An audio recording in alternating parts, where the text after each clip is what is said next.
Hello, listeners, and welcome to the first episode of 2022's Top 10 Right Now podcast series, presented by the writers at Diamond Digest. I'm your host for this series, Sean Huff, and today I'm joined by Ethan Fisher and Diego Franco-Carreno. On this inaugural episode, we'll be counting down the top 10 catchers in Major League Baseball, as decided on by roughly 24 of the Diamond Digest staff members, as well as discussing the position as a whole and revealing our own lists.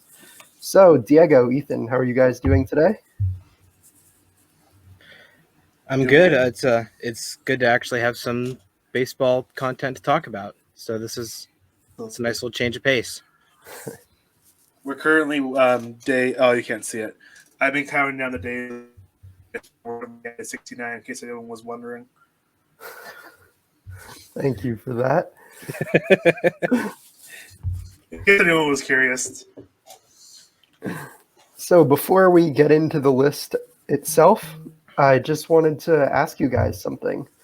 And I'm wondering this with every position we do.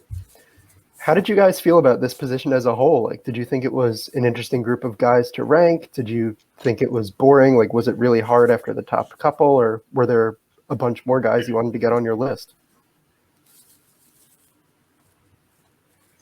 I think, for me at least, I think catchers. Catchers have always been viewed as kind of a weak position as a whole, especially offensively. There's a lot of talent in each and every catcher in the major leagues because catching's tough. So there's a lot when catchers. I think after the first couple, it's like, well, what do you value more? Defense, blah, blah, blah. So it's definitely interesting going 1 to 10 because, at least in my mind, there's like 1, 2, and after that, it's just like it's. Yeah, I definitely agree that it was a little bit of a drop off after that top tier. And catching differently from other positions, just the defense is just a lot more important, and it takes a lot more to be a good defensive catcher than it is to play defense to any other position. And with that being said, the offense isn't really as important. You have more leeway if you're a bad hitter, but you're a good catcher. But at the same time, you still have to hit well enough to be able to, be rostered in the major leagues. So for me, it was just, finding the balance between how much you value the offense and the defense. So, with that being said, I have one more question for you guys. Would it surprise you that catchers as a whole produced their highest WAR since 2014 in 2021? No. Does not surprise me. So overall, this is a bit of a stronger group of catchers than we've had before. And because of that, we're going to talk about the guys that just missed the list before we actually do the top 10. So, in alphabetical order, the three guys who were very close to making our list were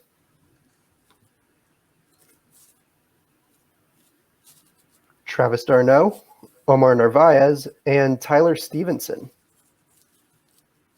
Does either of you two have any strong feelings about any of these guys not making the list?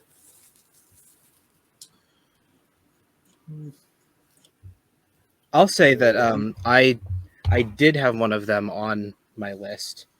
I'm not going to spoil it just yet. I did too. I did have one of them on my list.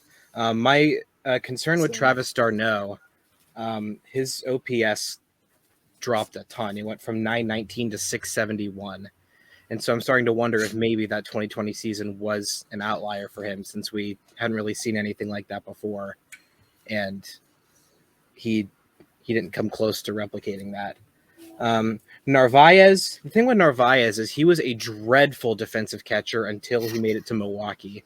And he has been surprisingly solid defensively while being like basically a league average hitter his entire career.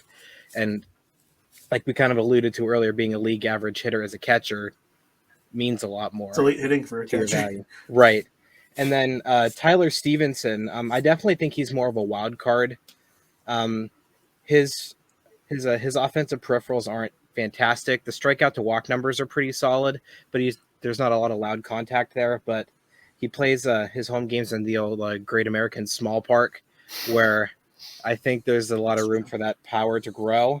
So if that does happen for him, I think he's going to start to shoot up this list. And I think with the Reds trading Tucker Barnhart, like right at the beginning of the offseason, signaled that they're going to give him every shot to get as much playing time as possible. That's their guy.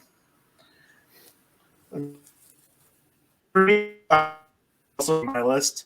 But as far as all three of them are concerned, I think Ethan kind of 2020, fantastic, awesome. There's a little bit more concern now after the 2021 season. Next year, Tim's going to be really fun. Narvaez, I like him a lot. I think he's pretty solid defensively. It's like Ethan said, league average, but league average is elite when it comes to catchers hitting. And Stevenson, I like him a lot as one of the young catchers in the game right now. And I think he's going to be very good. Next year, I think he's going to firmly supplant himself into these top 10 lists for catchers. Like, you have to 6 and higher next year. But not quite yet for me. Yeah, I don't have much to add there. Darno took a big step back. He still hits the ball hard, so maybe there's something in the tank.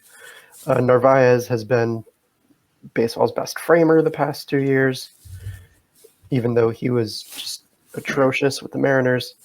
And yeah, Stevenson looks like a good young player. He was a Rookie of the Year down ballot contender this year, and hoping more playing time makes him even better next year.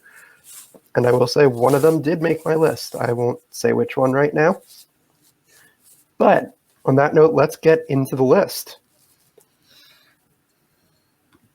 So, at number 10, we have newly acquired Miami Marlin Jacob Stallings.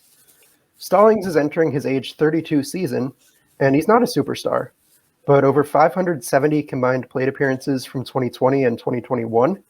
He posted 3.6 WAR. That's F-WAR. I'm only going to be using F-WAR this episode because it incorporates framing. And he's had a 94 WRC plus, which is also pretty good for a catcher. Catchers over that span had an average of an 89. He's a good framer. He had +2 runs extra strikes. That's the StatCast version of framing each of the past 2 seasons. And the big draw for him, he had 21 defensive runs saved in 2021, which was the most of any player in baseball. He won a Gold Glove for that. He's very likely the best defensive catcher in the league right now. So, given that catcher is mainly a defensive position, are we okay with the best defensive catcher coming in at number 10?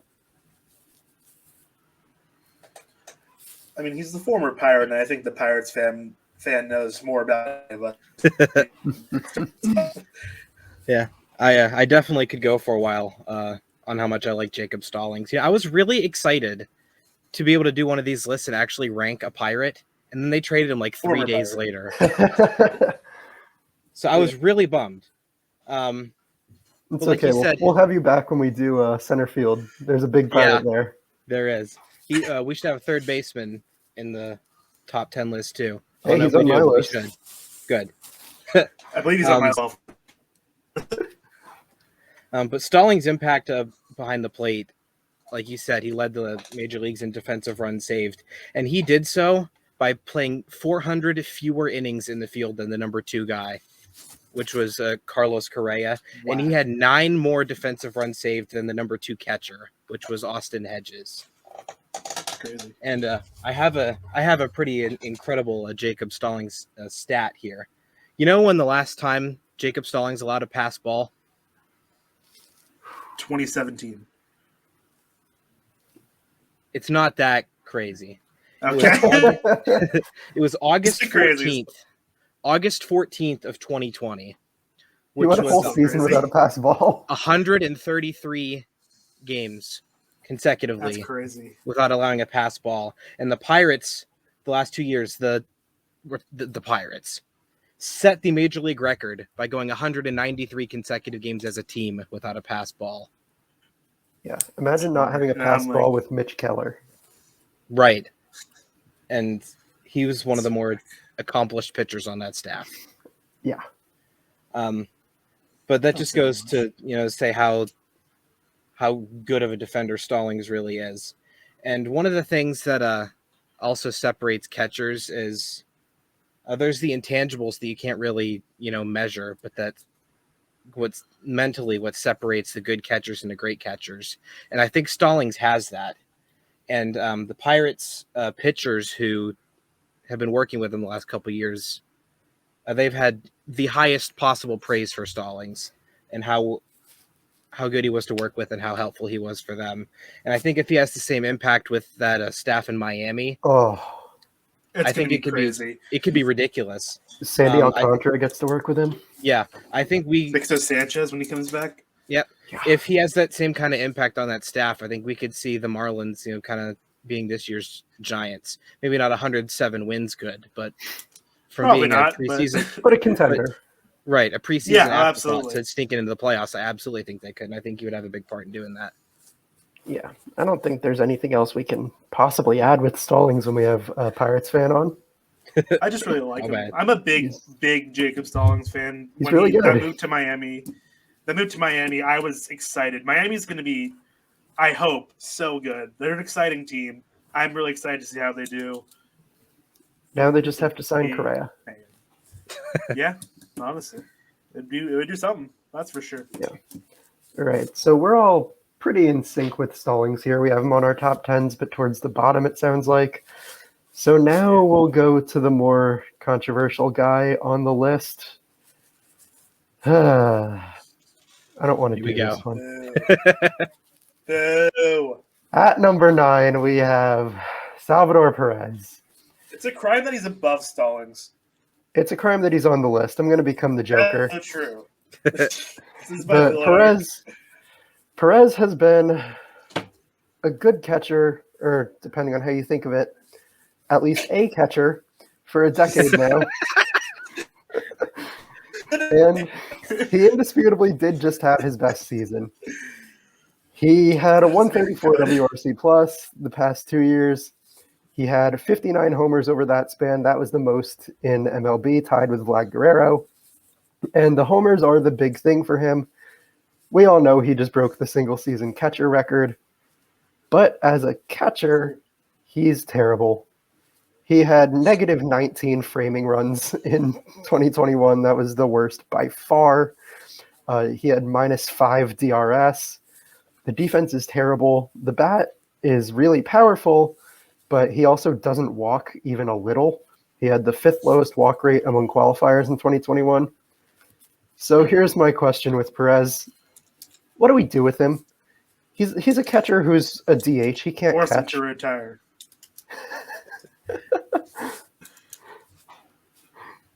I mean, he's not okay. I'll say this: he did well enough to somehow make it onto our top 10. Yes, he's not on my top 10. In my top 10, I'm Perez in my top 10 because his, like we mentioned, kind of like at the beginning, defense is, and Perez is allergic to defense, so it's hit the ball well. And to a fan of the game that isn't super like inclined to, learn more about like sabermetrics and defensive statistics and all that kind of stuff, they're like, oh yeah, Salvador Perez, he's clearly the best because he hit ball far many times. Thank you. But man, sure, 9, okay, yeah. He's not a catcher. Royals fan. Yeah. A resident Royals fan wouldn't put him in his top 10. At least I hope not. I am more Yeah, he should not be catching next year with MJ Melendez coming up. Perez should be at DH. Melendez should be catching. He'd be like he hits well. He'd be a fine DH. Yeah. Just get him out of the squad. Like, yes. I think it's really funny that we're talking so badly about a catcher who has won 5 Gold Gloves. That doesn't mean anything. That means I agree. Literally That's nothing. why I think it's funny. Yeah, how many Gold Gloves did Jeter win? Exactly.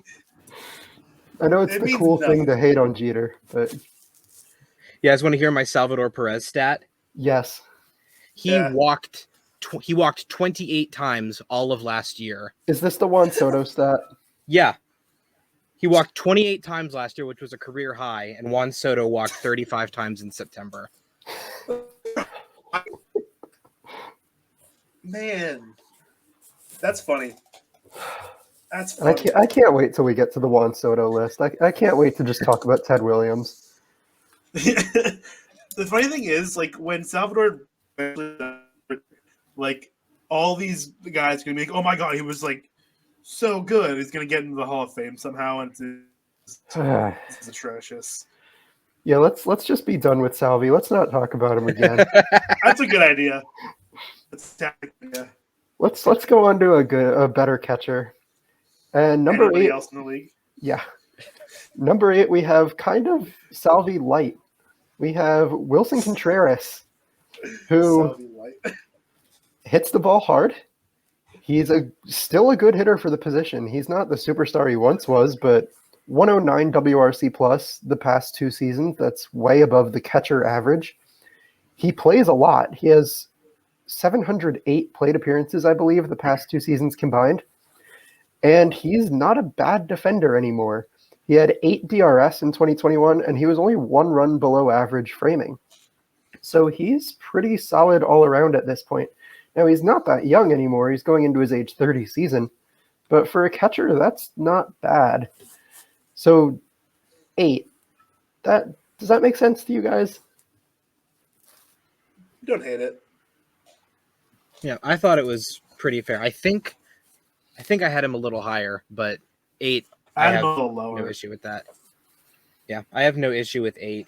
I think that although he has improved his defense over the last couple of seasons, I think the Cubs still are going to be more careful with him and try to find different ways to get his bat into the lineup without, having him behind the plate all the time.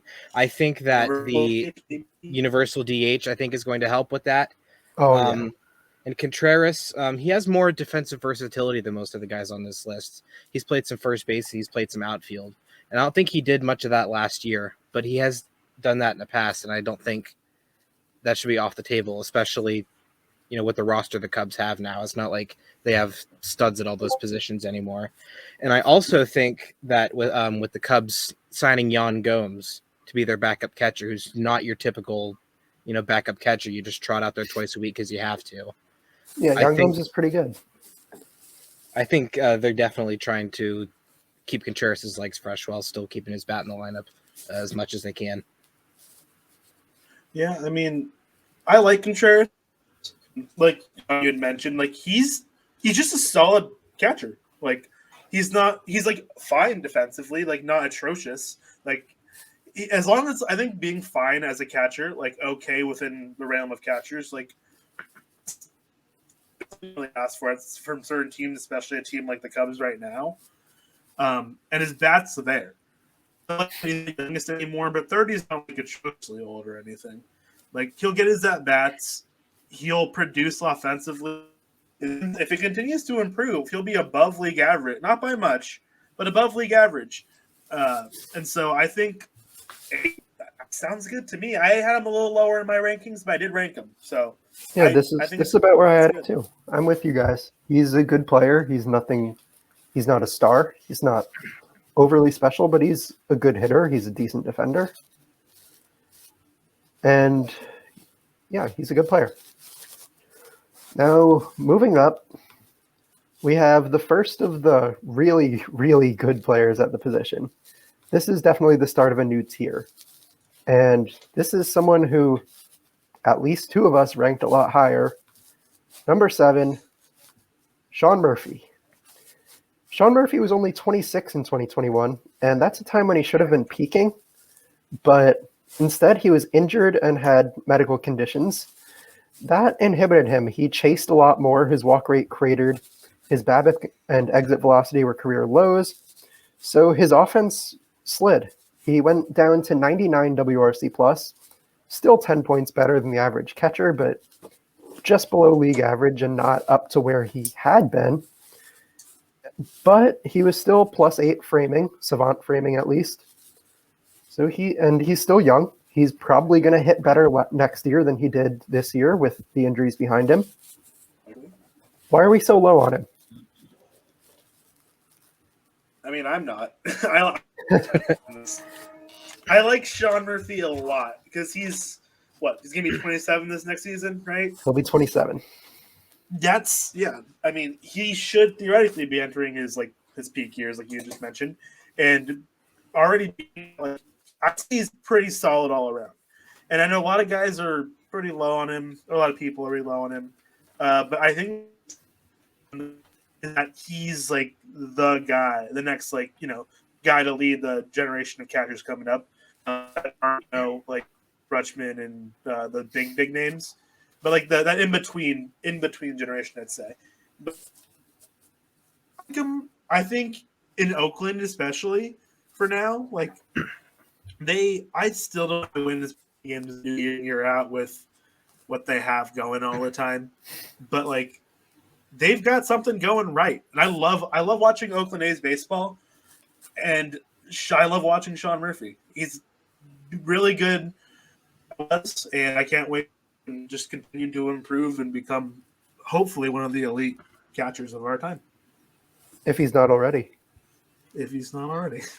Yeah, I definitely agree that Murphy has the chance to get into that top tier, although I don't think he's there yet. I think that a lot of the people who are lower on him just had higher expectations for him going into this year. And even though he played hurt for a lot of the year, just he didn't meet those expectations. And some other guys did, and they're higher on the list. But I think that he's, especially at this, position where the defense is so important, his glove is really advanced for somebody who is as young as he is. And honestly, all he needs to do, I think, is just get the walk rate back up to where it was. It was at like 17% in 2020. If he gets the walk rate just into the double digits even, and everything else stays the same, he's probably a top 5 catcher next year. Absolutely. His skills are so good, but he was just hurt, and we know he had off the field medical problems. If he can bounce back, he's going to be much higher on this list for years to come. Yes. If he goes back to his 2020 form, he's in that top tier of catchers for sure. Love Sean Murphy. I do too. Let's go just outside the top 5. We'll go to number 6. And quite possibly the best catcher in baseball on a rate basis, Mitch Garver. Mitch Garver didn't slug 600 in 2021, but he still slugged over 500. 137 WRC plus for him. But it was only 243 plate appearances. And over the past 3 seasons combined, he only has 683 plate appearances. However, in that span, he slugged 546 with 46 home runs, a 135 WRC plus, and 5.9 total F4. And he's learned to frame now. He had a positive 3 framing, according to Baseball Savant and StatCast, in 2021. When Garver's on the field, he might be the best catcher in baseball. Was it hard for you guys to rank Garver, given that his rate stats are so impressive, but he doesn't play more than half a season, or at least he hasn't? I mean, Garver's someone to me, day and out. I don't get to catch a lot of Twins games, but when I do, it's always, and he is playing, I take note of him. Like, he's noticeably a guy that, he's a quality, I'd say. His offense is there. He leads off. Improving. Yeah, exactly. Like, his defense is improving. So, I mean, but like, health for catchers is so important. This is like about where I had him in my list, I believe. So I guess I'm with the general consensus of where I think Garver could be and should be. I just want him to stay like with all players. I think it'd be kind of crazy to see what he can do with what he's doing already, being fully healthy just like all the time. Yeah, if he puts up 600 plate appearances, he's number 1 on this list. Probably. Yeah, I'm definitely there too.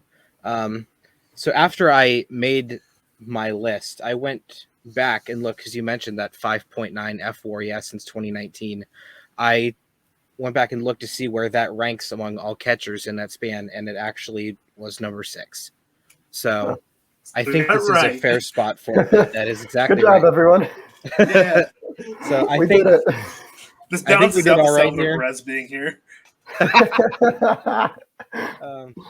Yeah, but I agree the durability concerns definitely are startling, especially for a catcher who's already in his 30s and has never caught more than 86 games in a season. Yeah, he's going to be 31 next year. Yeah, he's probably going to have to DH if he's going to maintain this kind of offensive production. Yeah, which isn't terrible. The Twins' backup catcher is decent, Ryan Jeffer. Mm-hmm. That's such a good baseball name. It really is. Ryan Jeffer. That's just a baseball. It's like those old-time guys they talk about on Effectively Wild, and it's like Big Jeff Pfeffer or something. Yeah, you're not wrong. All right, let's get into the top 5 now, and I'm so excited to talk about this guy. This is someone who's been elite on a rate basis for years, and he finally got a chance to play more than 250 plate appearances in 2021, although he was weirdly platooned with Kurt Suzuki. It is Max Stassi. Max Stassi had 319 plate appearances, a career high. Over his past 2 seasons, he has a 114 WRC plus over 424 plate appearances, which is very good for a catcher. He had 6 framing runs in 2021, which on a rate basis was the best in baseball. And it's a really small sample, but he's long shown that he can produce. We're all in on him, right? I mean, I think so. I think that Stassi is essentially like Jacob Stallings, but a year younger and a better hitter. They both, yeah, he hits the ball harder. Mm-hmm. They both. It took them a long time to finally get their chance in the major leagues after just a couple really brief cameos over the course of a couple of years. But when they both finally got their chance, everyone was like, "Shoot, this guy can play." This guy Ben, right? And yeah, I think there's not really one certain area of his game that worries me. Maybe his strikeout rate was a little high. Yeah, it was 32%, 32% last year and like 29% for his career. But that's really it. He's really solid across the board, and he's really good defensively. I have no issue with him being here at number 5. Yeah, and before he got hurt, he was even better. He was crushing the ball before he got hurt. Like that strikeout rate's something that you hope can improve with a little bit more playing time, getting more regular at bats, getting to see more movement, all that kind of stuff. So like I was kind of low on him before kind of realizing, like really looking at like this catcher pool and like making this list. But he's just a solid catcher. Like it's good to see him actually just getting his shot here, and like anyone at Diamond Digest, our 7,000 Angels fans will tell you that's Max Stassi is going to be elite this season. Okay. I hope so. I like elite catching is so fun to watch. So like, yeah, and we're all going to watch a ton of Angels games.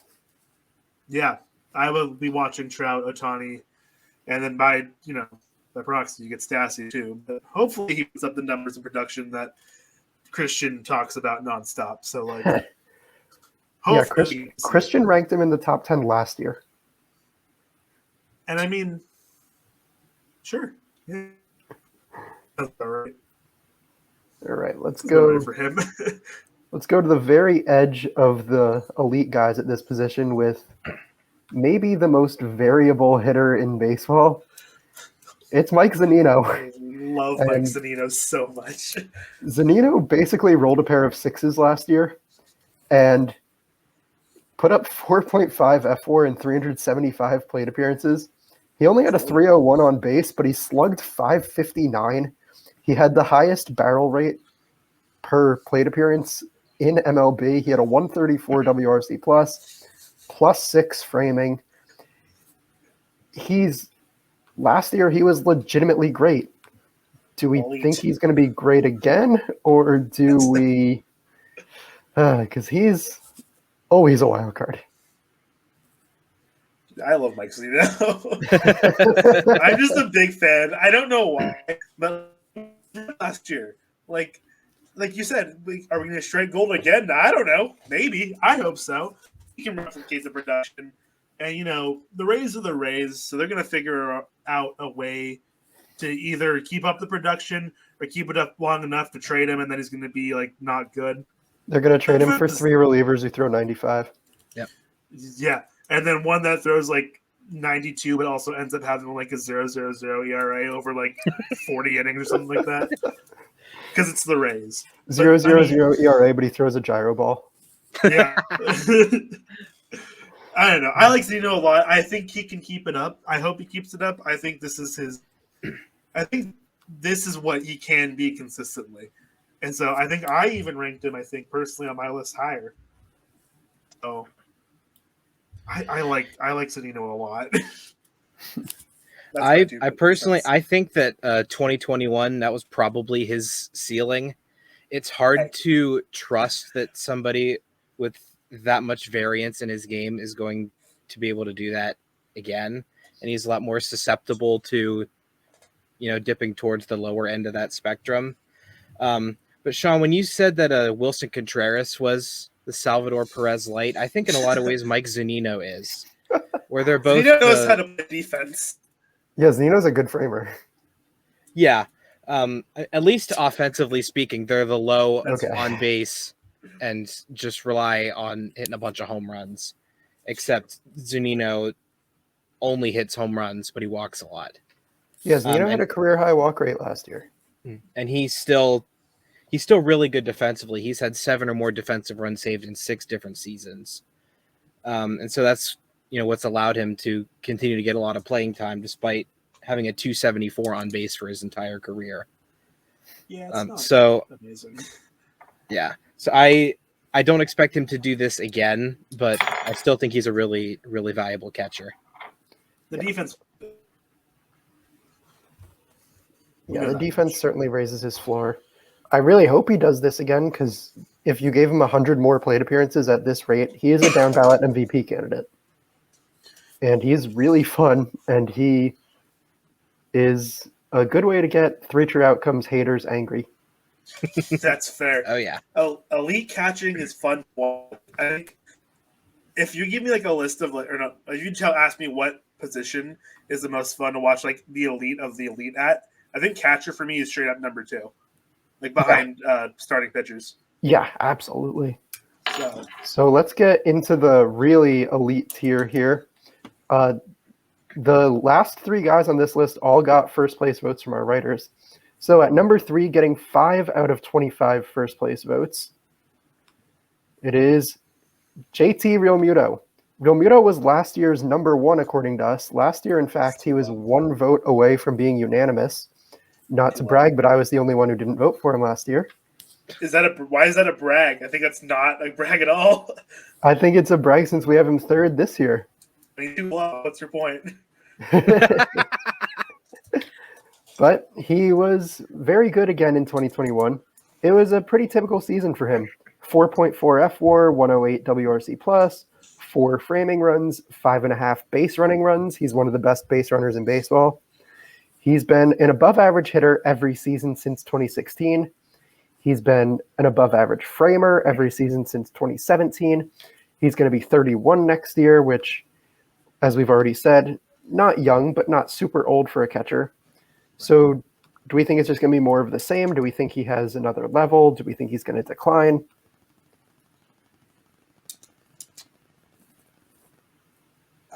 I mean, I think he's too low, for sure. But Realmuto's showed nothing but consistency, both offensive and defensively. So there's no reason to believe he's going to slow down now, besides the fact that he plays for the Phillies. Yeah. That's his biggest hindrance, is that he plays in Philadelphia. That's the biggest issue with like Riomudo. Like other than that, like there's no reason to believe he's going to slow down. Like we've said, 31, not super young, not super old either yet. Like the only thing that can really slow him down is like, the team around him and maybe like a nagging like hip injury or something. Like, but a healthy Mike or not Mike? What? I'm still on Zanino. Still caught up on Mike Zanino. I He am. just wants Zanino to be this high. I have Zanino at 3 in my ranking. I'll tell you that much. Nice. But a healthy JT Realmuto is 1 or 2. Like one, I think 1A, 1B is really more realistic for me. Like 1A, 1B. JT Realmuto is just solid. Elite catching's fun to watch, and JT Realmuto is elite catching. And he's so fast. He is. Speed. He is actually Lightning McQueen. That's just how it is. You can hear a little kerchow every time he hits the ball. Oh yeah, exactly. I think that what separates Riomuto from everyone else, we talked about how a lot of these guys are high variance. You know, they're either on one end of the spectrum or the other. For with JT Riomuto, you know what you're getting, and it's been consistent and it's been really good for years and years and years.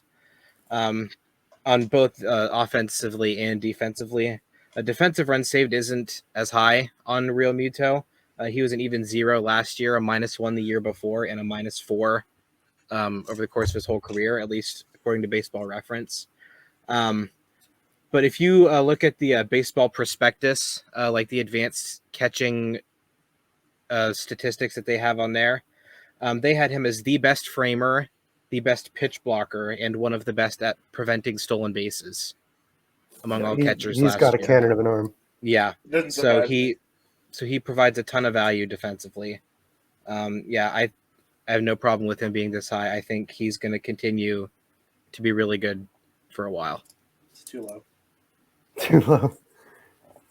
Well, we're going to see who's above him, because number 2, getting 9 first place votes, if the Riomuto banner will leave the screen so I can change it.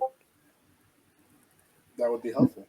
It would. Number 2 is Will Smith of the Dodgers. Will Smith gets a bit of a bad rep for his defense.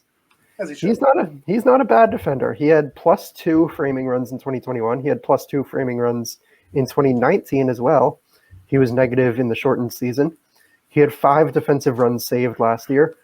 But that's not what anyone cares about with Will Smith. When you're talking about him, you want to talk about the bat. And across 834 career plate appearances, he's slashing .262, .365, .527. That's a 135 WRC plus. That's first among all catchers since his debut. It's 20th among all hitters. He had 4.6 F-WAR in 2021. He seems to be the heir apparent to when the older guys on this list slow down a little. Our writers think he might not even just be the heir apparent, with him getting almost as many first place votes as the number 1 guy. So, that being said, he got 9 first place votes. He also ranked as low as 5th on some lists.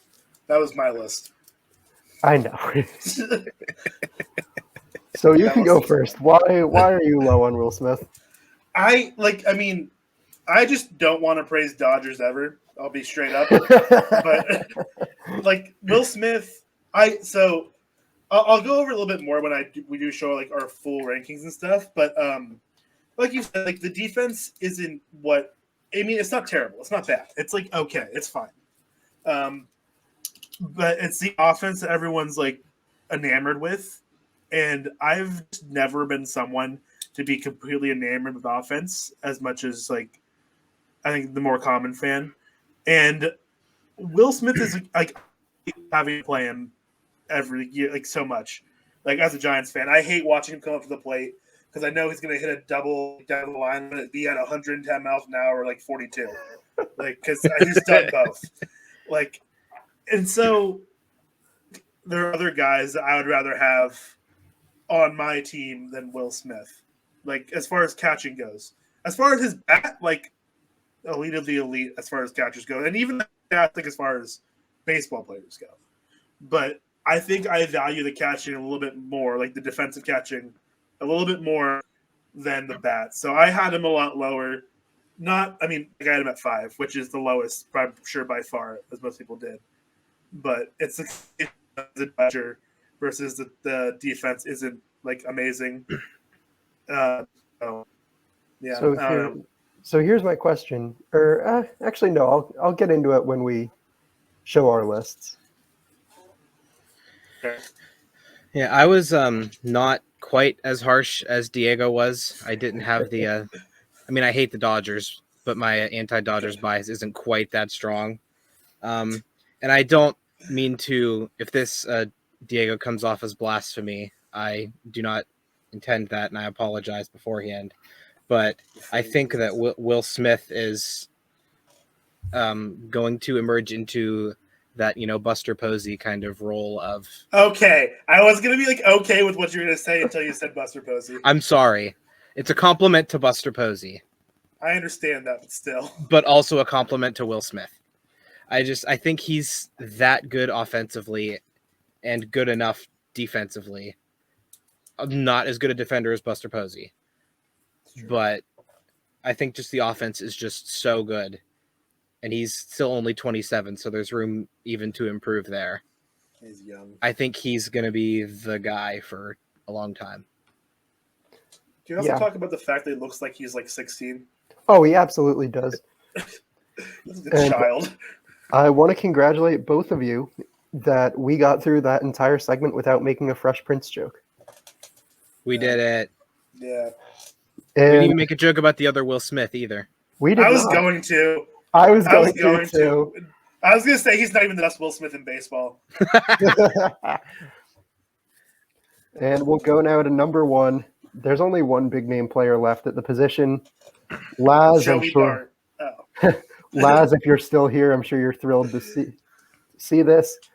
Getting 11 of 25 first place votes, Yasmani Grandal. Grandal was injured for a lot of 2021, but he was just a monster when he played. He was first in walk rate, 4th in WRC+, 3rd in on base, 7th in xWOBA among all players with at least 300 plate appearances. No catcher has ever had a higher walk rate than Grandal did in a single season. And his framing is also elite.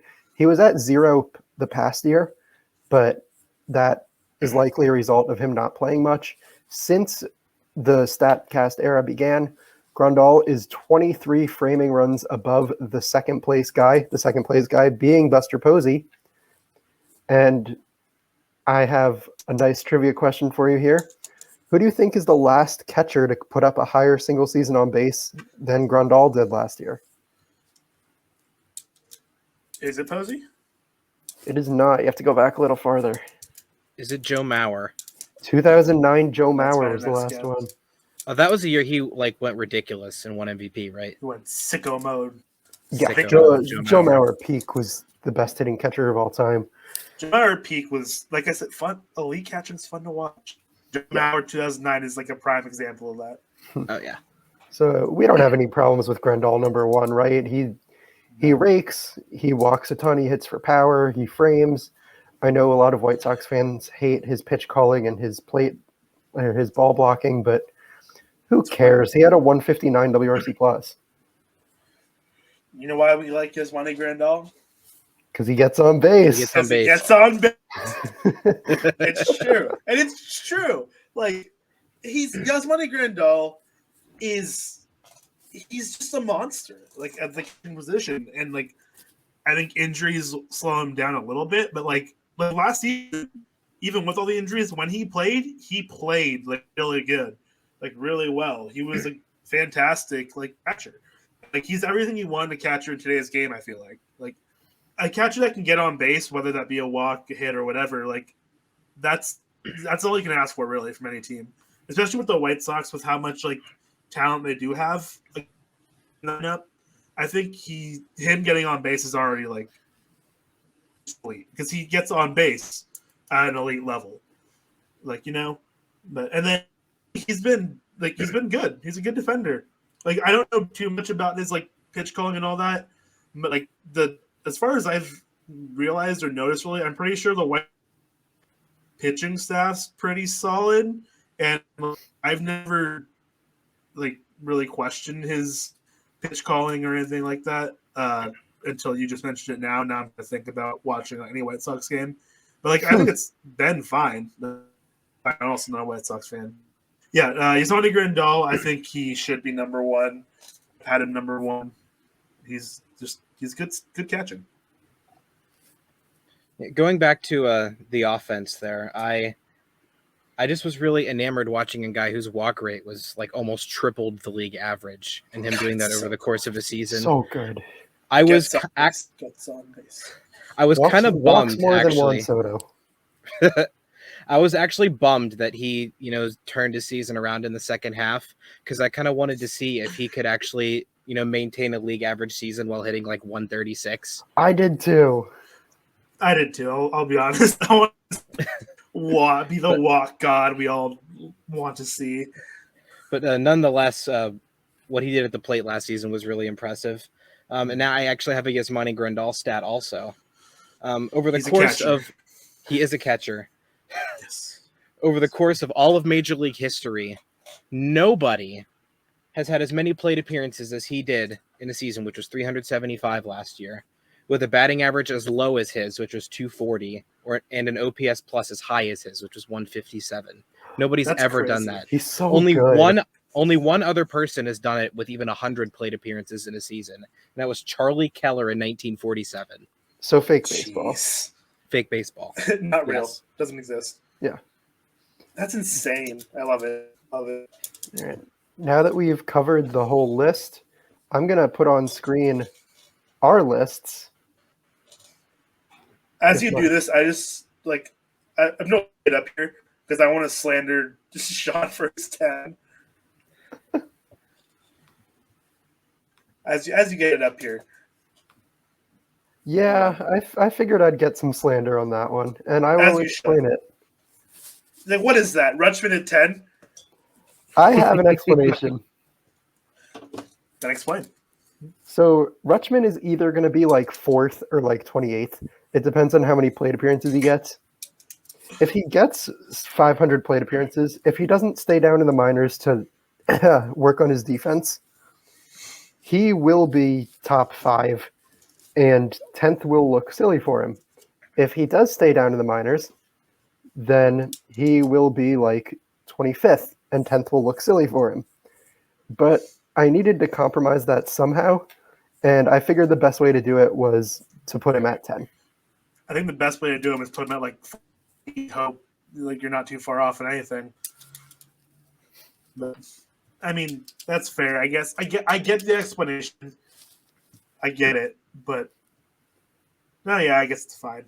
Yeah, all right. At least it's not Bruce.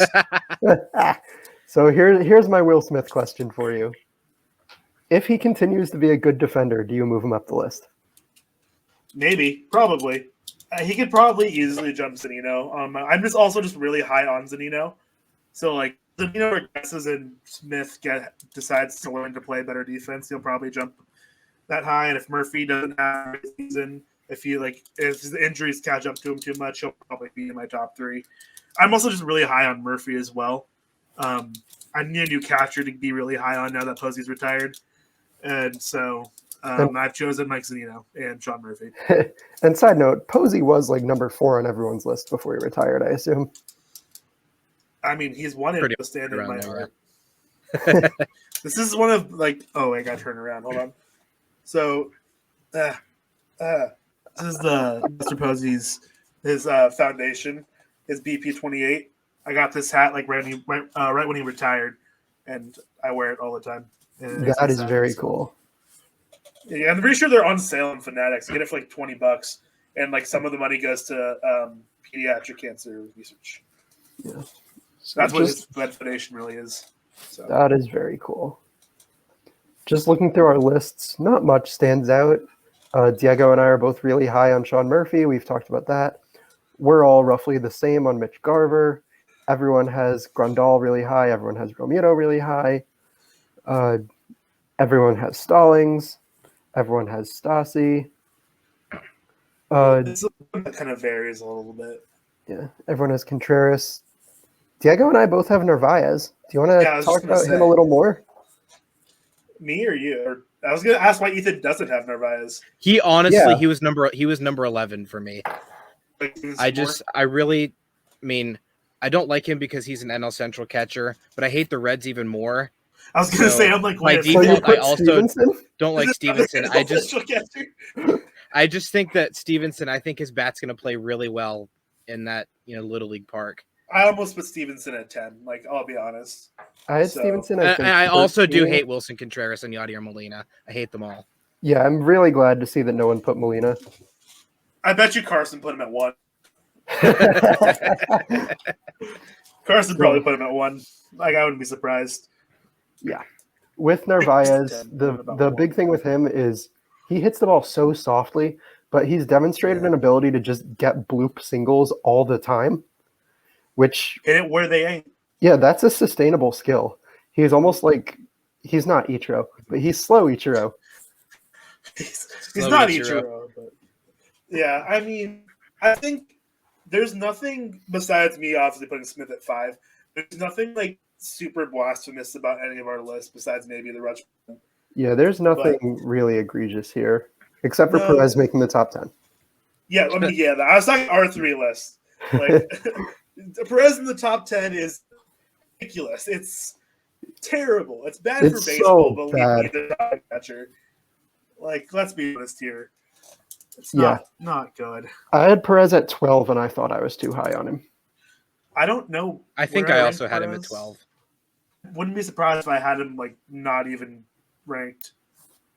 Like, I don't know. I don't remember where I'm at. I think we did like 15. So I will check the spreadsheet and see where you yeah, have if you want to check real quick, I don't think I ranked him. I might have ranked him at 15, but like the defense is so bad. And I remember at one point, Rudy, a resident Royals fan, had mentioned how Royals fans were upset about him not being FP because of what he did. I'm like, he's not good. He just hits the ball far. Yeah, you did not like him. Yeah, I'm not surprised. I don't like him. He's not great.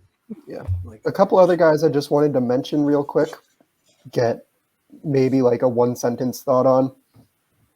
Danny Jansen's a really good framer. Jonah Heim's a really good framer. Austin Nola had a bad season, but he had hit for 2 seasons before that. yeah. Christian Vasquez has been a staple at the position for a long time. Gary Sanchez is controversial, but he's a big name. Yadi Molina is a huge name. No one has him on their list. Do we have thoughts on any of them?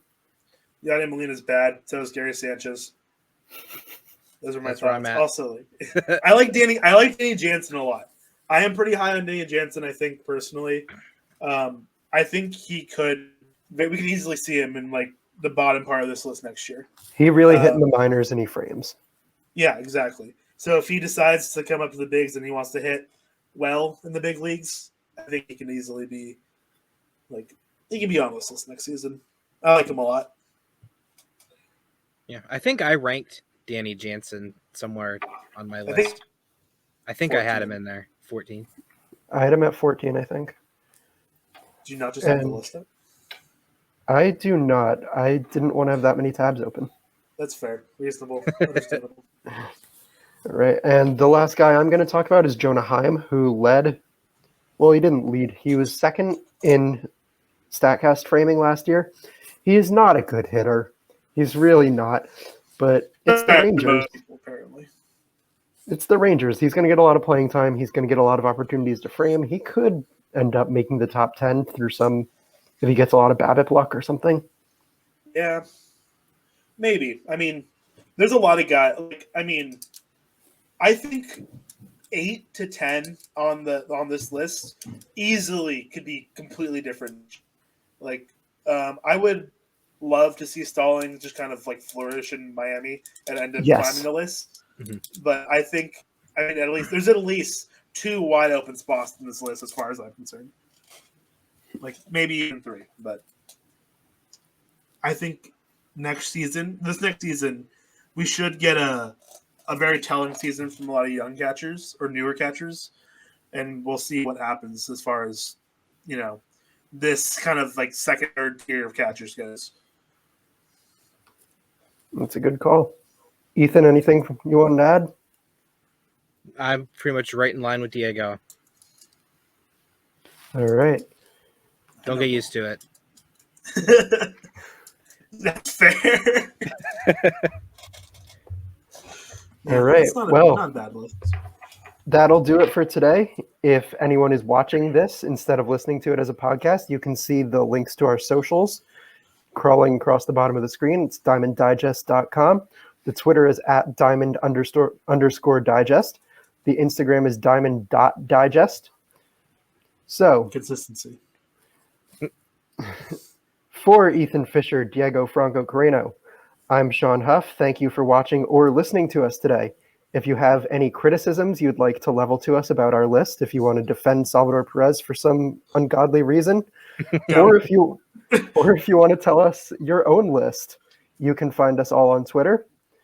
And our Twitter handles have been on the screen much of this time. Until our next installment, be well, continue to read Diamond Digest, and before you slander us, please, I encourage all of you, make your own lists. That'll do it for today. Goodbye, everyone, and thank you for listening. Go baseball.